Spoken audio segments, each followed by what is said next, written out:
All right, man. We are we're rock and roll. I'm not sure where we are really in the whole thing, but we're looking at a series called "Better You, Better Life," and what we've been talking about in that sense, because that almost sounds like just this kind of prosperity thing. But a better you will create a better life, right? Even if not outwardly, it will do so inwardly. And so, if I work on putting the old man down and allowing Christ to rise in me, um, that that's a better life, right? The less of me and the more of Christ, it's a better life. And so, a better me will create then a better faith in God, a better walk with my family and with my friends. It'll make me a better employee. It'll make me better in the area of being conscious of just being healthy mentally and emotionally. It will help me be better in what I do and steward the resources of money that God's given to me. And it will make me better in the sense of knowing what it is to have a Sabbath rest, to just break away from things and enjoy the fun of life as it is. And so that's been our journey. And you and I have looked at that, right? A better me is one who's growing, one who is maturing, and one who is becoming more productive in life, right? In the things that matter. And that's who we're trying to be. That's who God's called us to be. So all we're doing is getting in sync with the Spirit of the living God who was placed in us to lead us home, right? I mean, that's the whole point. The Holy Spirit is there to lead us to Jordan's stormy banks, as the old hymn used to say. And so that's where we're heading. And so he who began a good work in me is going to complete it. My job is to get out of the way and let that happen. So we've been looking at the 7 key areas that we should focus on in our life to be better. And so I just listed them out for you in just a minute ago, but they're the areas of my faith, right? And so we've been asking ourselves this question: how can I let that get better, right? The reason why we ask it that way is because if I can say what needs to happen to make that get better, then it's easy to point fingers at everything else. But really, at the end of the day, it has to do with what can I do to put myself in that situation. So how can I let my faith get better? And then we can talk about how can I let my family get better? How can I let that unit, that place in which God placed me without asking me a thing, right? I was born in the exact times and places in which he called. I didn't pick my family, but I'm there. How can I let that get better? How can I let my friendships get better? Those I do have a say in, and I can choose. And how can I let those friendships get better? How can I decipher which ones I draw into? How can I decipher which ones I may take a step back from? And how do we deal with that so that my friendships are really good, solid, and healthy? How can I let my area of work, mission, passion, whatever that is, how can I let that get better? We've been exploring those things since the beginning of the year, actually the last Sunday of the previous year. And we looked at the area of how can I let my fitness get better? How can I get better mentally and emotionally, physically, just health? What can I do not to get in the way of letting God do what I ought to do? And then in the area of my finances, we had that conversation. How can I be a better steward of that? How can I spend better? How can I save better? How can I be just more generous? And then we looked at the issue of the Sabbath and just how can I just get away and have some fun? Just retreat from the world and hey, I'm gonna take a break, right? How can I do those things? So we realized, at least I have, that the more I pursue those things, and I think about those 7 things on a regular basis, and I'm setting goals for myself personally in those areas. I set 3 goals in each one of those areas. I'm like, okay, this is what I want to be about. And then I have some daily action steps that I take. That's okay. In order to get there, here's what I need to do. Right in the area of my faith. Okay, I'm gonna pray more. So I'm gonna set time of day. I'm gonna be religious with it. No pun intended, but I'm gonna do it every afternoon at a specific time. And this is what I'm gonna do. And I'm not gonna let anything deviate from it. These are what I'm gonna do to let things get better. Right. And so we've asked ourselves those. And I don't know if you found out, because I'm not sure where you are in that journey. I can only speak for me. When I try to get better in every one of those areas, the whole universe wakes up and conspires against me. It says, not today, buddy. It ain't happening, right? I know you thought so, right? And it's just life. It's funny because it's funny, but it's not that the universe conspires against us. It always is, right? We are as believers, we are swimming upstream in a downstream world, right? I'm not going in the same direction the world is. and the times I do is the times I find myself in destruction. But I'm not going in that way, right? So I'm not going to think like the world does. I'm not going to see the world affairs the way the world sees it. I'm not going to see myself the way the world wants to see things. I'm not going to see you the way that, right? I'm going to see life through Christ. I'm swimming upstream. And everything about me is going in the wrong direction from this world. And so it's going to be difficult. And so when that comes, we find that there are obstacles that are in our way, right? I mean, you want a better family. There's a lot of obstacles in there, aren't there? Right? I mean, one, you got your family to deal with, right? I want a better marriage, but I got Tammy to deal with, right? And if I could fix her, then maybe I could. But you're seeing that's not it. She actually just mirrors sometimes who I am, right? She reveals to me that really the flaws are maybe here. And so that obstacle that looks like it's out there, it's in me. The monster lurks from within, right? I mean, that's where it is. And so we're not talking about a boogeyman out there somewhere. Now, Satan does work hard, right, at creating those issues. So we've been looking at obstacles, what the scriptures would call strongholds, some people that I hang out with would call blockers, right? They're just things that we have to deal with, and my better life is just on the other side of dealing with those things, right? You're tracking with me because this is where we've been going. We looked at fear, right? Fear will keep us from some of the greatest things that God would have for us. It's that fear that keeps us from doing that. So we have to deal with that fear, and we talked about that. And how do we knock that obstacle down? And how do I defeat that giant right there? Because if I can't get past that fear, I'll never live the life that God has for me, right? I mean, this is what that is. Faith is that opposite of fear, right? Faith is walking into an unknown, not knowing what is in that unknown, but believing that God is with me in the midst of that. And so when I want to repair a family situation, fear is going to say, don't do it, don't stir that thing up. You remember how terrible it was that last time you tried that, so no, run from that, right? But in our mind, we got to go, no, I'm going to go one more time, put my hand in that buzzsaw. I'm going to be more humble. How can I let it get better? I'm going to be more transparent. I'm going to be more honest. I'm not going to try and act like it's somebody else's fault. I'm going to work on that relationship, right? This is how practically we're working those things out, right? Hey, sometimes we're so afraid of the future that we hoard our money instead of giving it away and being generous with it, because fear says money's my security. Nobody likes to say that, but that's why we hoard it, right? And so I always say, man, you're not really living in faith until you have zero in your bank account, right? I mean, and none of us, some of us have been close to that, but not all of us have been there, right? I mean, it's easy to go, oh, yeah, I got faith. Knowing I got, 6 months of salary in the bank and everything's paid for and all that. But take all that away, and will you still trust God like that? Are you going to start panicking, right? So there's that fear. I want us to hear these things and know that none of us are oblivious of these things that come up, these emotions. Then we looked last week at guilt and shame, how that can steal. Because we think, man, I got this, and all of a sudden, fear of guilt and what we've done in our past goes, no, I don't deserve that. No. That guy wouldn't let me have that. I mean, look at right? We start looking in the rearview mirror, and we let that guilt, and we let that shame, and we let what other people say about us define who we are. So we go to apply for some new job thinking we can get it, and all of a sudden, you feel like, no, I'm not worthy, and everybody thinks I'm not worthy, and all of a sudden, there's this shame that comes on me. Or I want to get a better life, and I want to get more friends, but then I'm thinking, man, they got their life together. They're not going to want to hang out with me, man. If they knew who I was, right? And this is what happens. So these are real things. I'm not making this stuff up. You and me are living these. Today, the one we're going to talk about is the one that I think probably we can relate more than most of those others. It's just this whole topic of anger, right? Now, you can mask anger any way you want to, but it's an obstacle, it's a stronghold, and it will steal everything from you, right?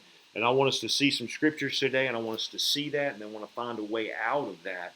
And for some of us, anger has many faces, doesn't it? I mean, it just comes in so many different ways. It seeps out of all of us, right? The best of us, that can pretend to be have it all under control. So some of us think that if I just am sarcastic, I can let anger out that way, and people are smiling when I'm cutting them up, right?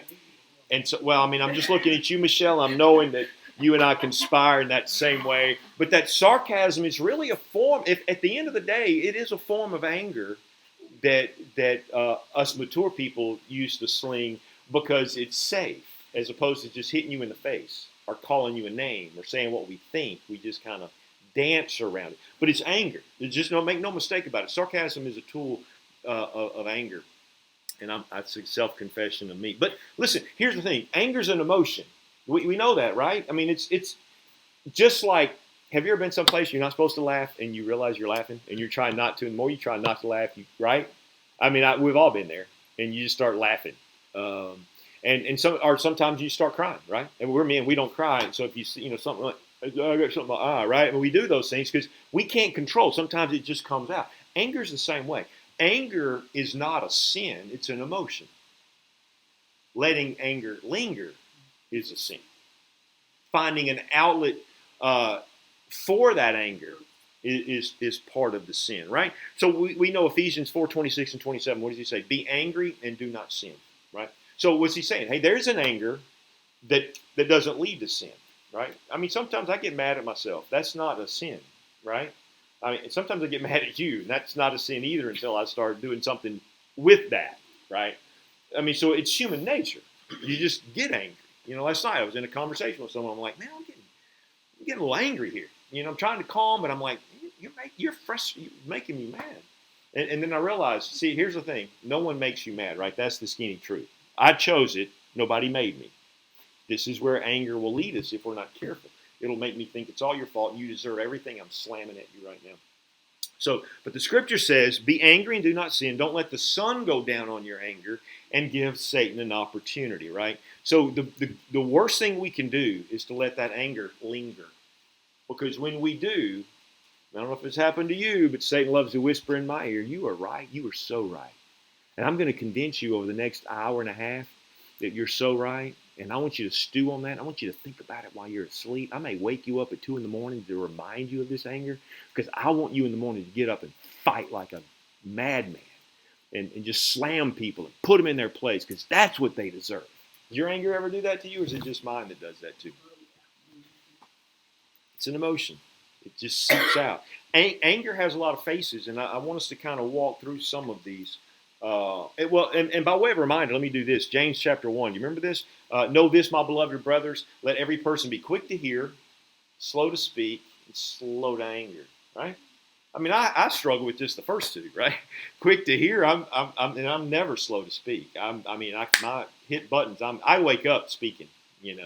And I'm only listening to see what I'm going to say to trump whatever it is going to come out of your mouth. All right? If we're honest, that's the way a lot of us live life. He says, be quick to hear, slow to speak, slow to anger. You know why? Because the anger of man does not accomplish the righteousness of God. God is not in your fleshly anger. Now we can say, well, it's righteous anger. That's really barely. At maybe 1 out of 5,000 times that you get angry, is it really a righteous anger? More than anything else, it's just you being mad because you can't control somebody. You can't control a circumstance. You can't control somebody. And so those are the issues. So let's just look at some of the way anger will kind of present ourselves to us, and we'll look at some solutions and see what God says. But one is, anger really comes out in the area of control, right? If I can't control something, it makes me angry, right? You ever get frustrated or angry when your kids were young and they wouldn't do what you said?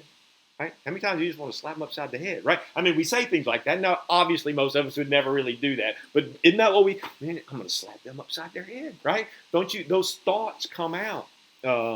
If you just get in a car and you start driving, that's a control issue, right?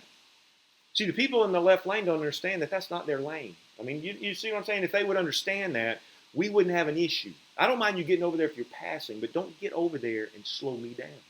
I'm going to get mad at you, right? This is that anger thing that comes up. Somebody cuts you off. Somebody didn't meet your expectations, right? You get angry, and you say things. You come in, you expect things should have been done the way they're supposed to be in your home, and it's not, and so you go, so you get upset, right? It just leaks out. You didn't meet my expectations. Same thing with kids.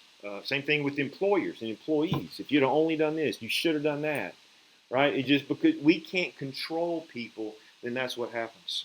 And so what happens is we do several things. We try to manipulate people. Some people do that kind of a mild sort of way. They just pout, right? Right? You're getting mad at somebody, you just kind of go, and then they didn't hear you, so you get a little closer. You go, I want them to hear that sigh, right? So they'll say, "What's wrong?" I mean, that's the whole point of pouting, is for me to tell you what's wrong, so that I can fix you and control you. So we sigh, we stomp, right? Those are pouty things, right? We just shut up. We give you the silent treatment. See, that's just anger and so you manipulate, and sometimes it's just the big explosive, right? Just that big chill. Have you around people who you go, "Hey man, I'm just going to warn you, be careful because you never know when they're going to blow," right? We used to have friends in our life that were that way, and it was like, man, you just don't say that to her, you know. And yeah, I mean, I wasn't aware of how explosive it was, and so I'm going to say what I think anyway. And then I realized, oh wow, she just exploded all over me, and I feel like I've got shrapnel all in me, right? So there are people who do that. They're just that explosive. And then there's the ones that really scare you, and that's just a slow boil. They never say anything. They're just kind of, it's got a rolling boil. You can't really see it yet, but it's right before that thing happens, and you don't even know what's going on. And all of a sudden, you just found yourself at the wrong end of a chainsaw, right? I mean, it's like that fuse. It was just lit. You didn't even know it was lit, and all of a sudden, explosion. And so this is how we deal with things. Left unchecked, your and my anger will create a root of bitterness, right? That's what the book of Hebrews says. Remember Hebrews 12:15. He says, "See to it that no one fails to obtain the grace of God, that no root of bitterness spring up and causes trouble, and by it many become defiled."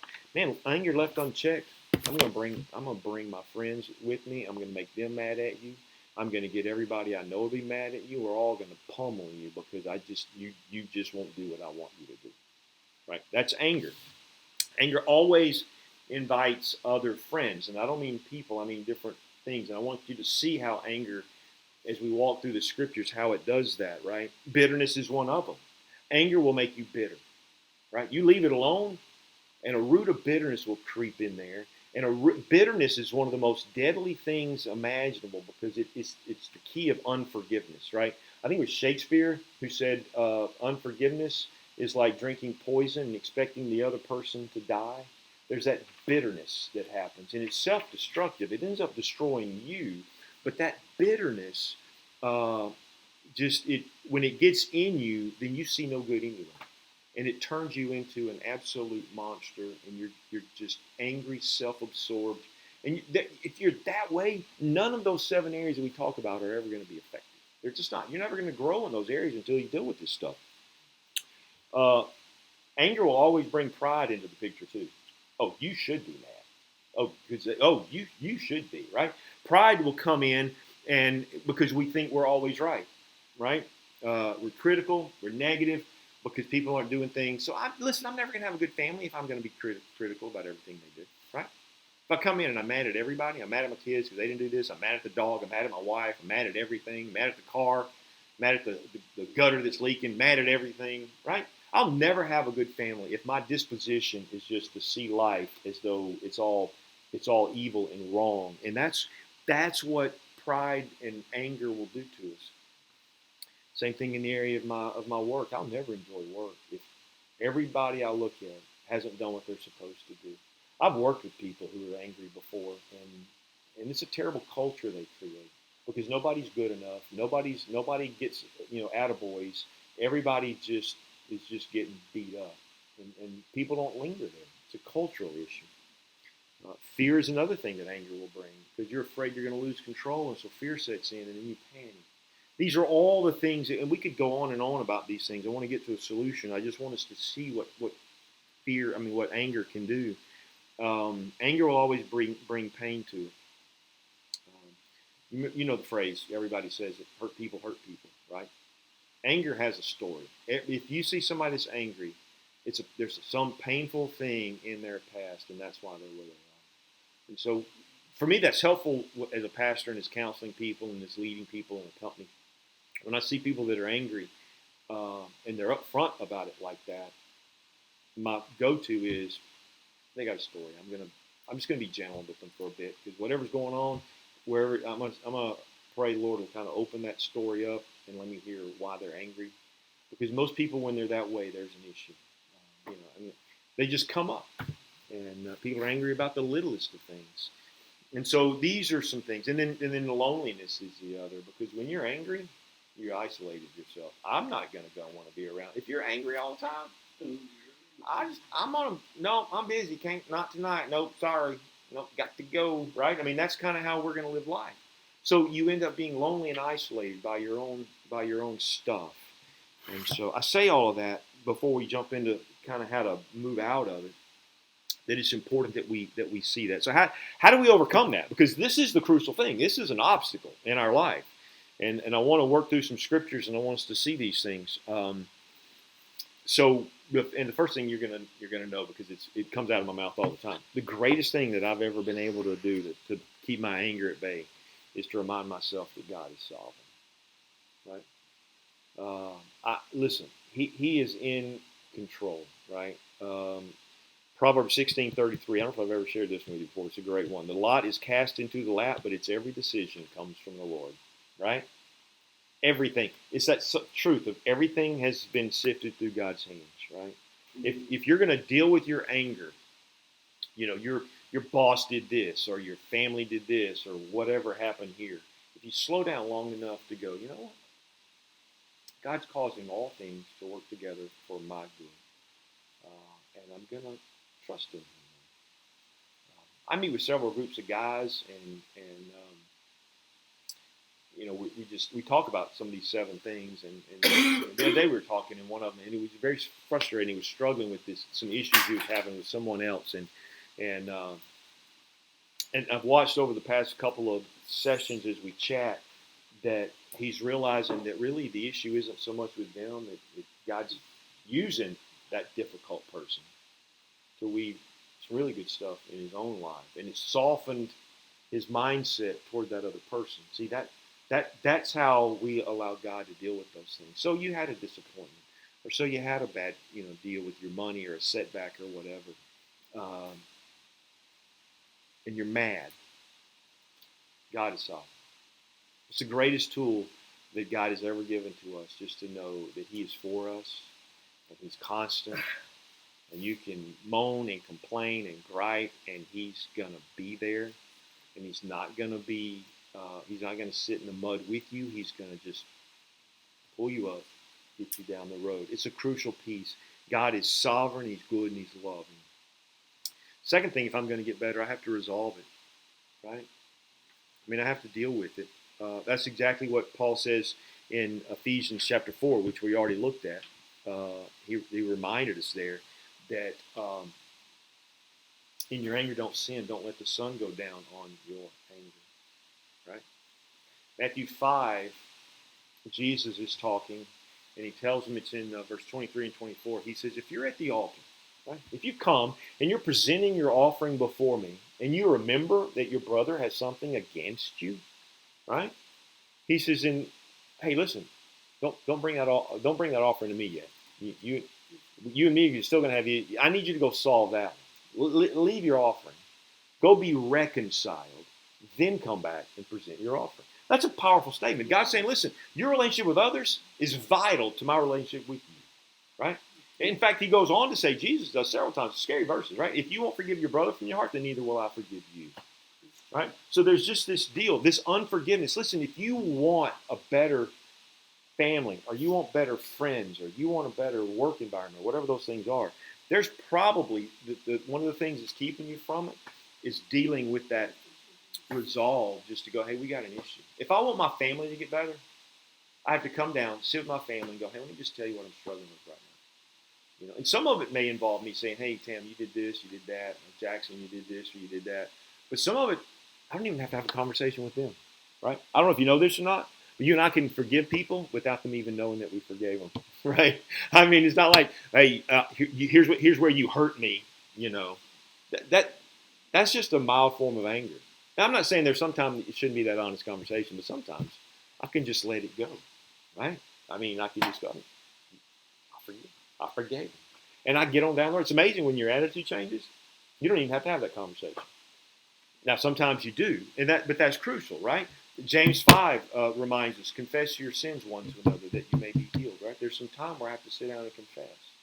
So this anger, until you deal with it yourself and then confront the people that you have issues with that anger, you're never going to get past it. You're never going to get where you want to go. So for you and me to be better in all those 7 areas, we have to just deal with that and resolve it. Third issue is that we cultivate love out of it, right? That's what Peter said. He said, be fervent in love, for love covers a multitude of sins, right? It's an interesting term used in the scripture there. It's a medical term, and actually an athletic term both. It means to keep the muscles stretched, right?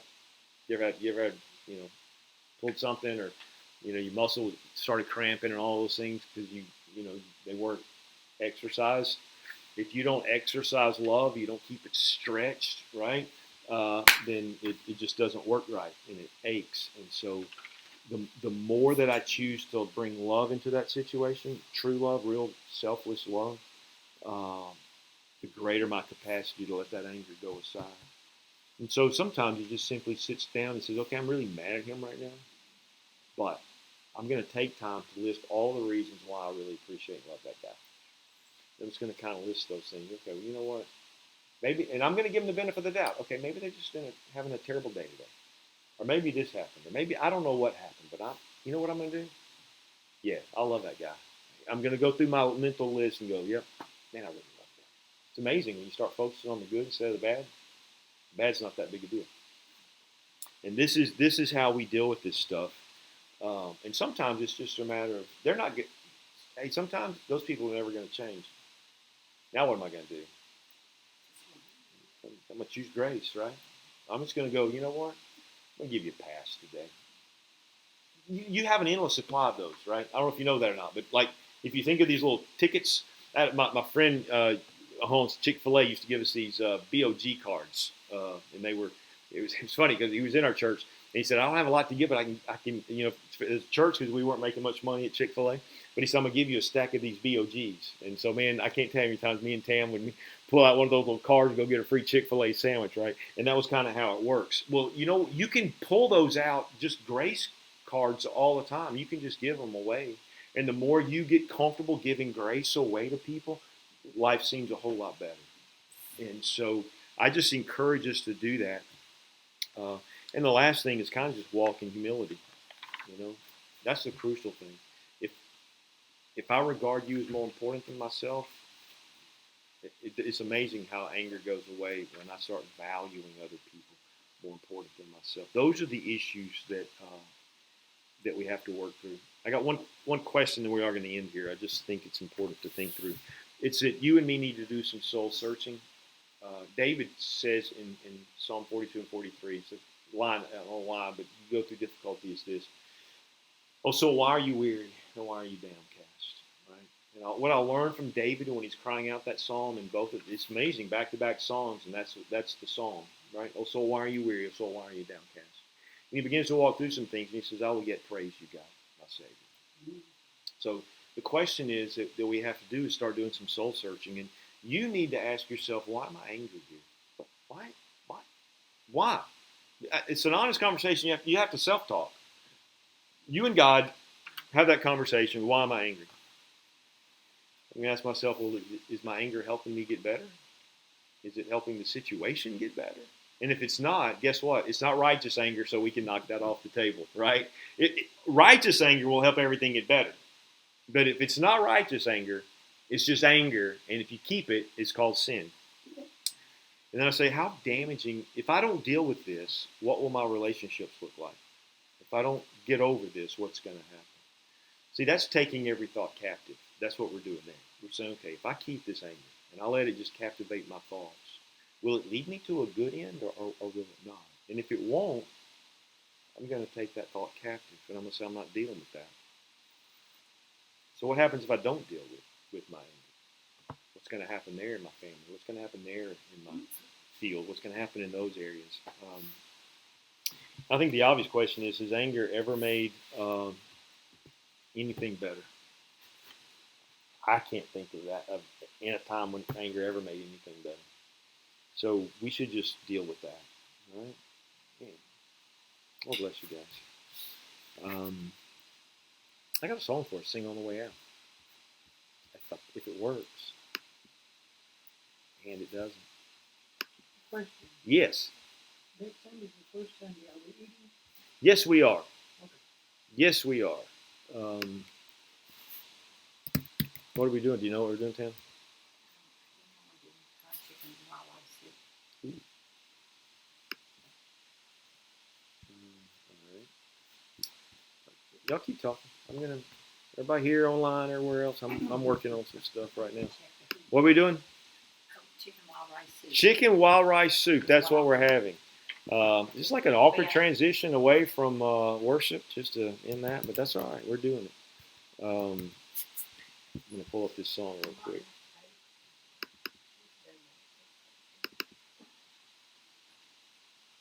It's a great song. I'm not leaving until we sing this song. Lord willing.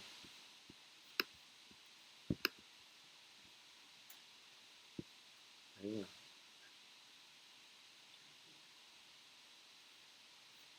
Where did it go?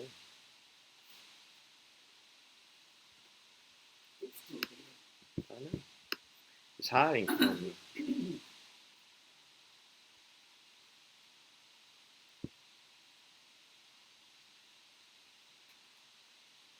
Well, maybe we will leave. Maybe I just spoke way too soon.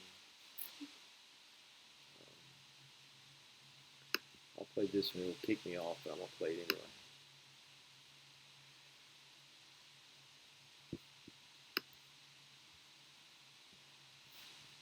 All right. Man, that was a good one. Nice little pause.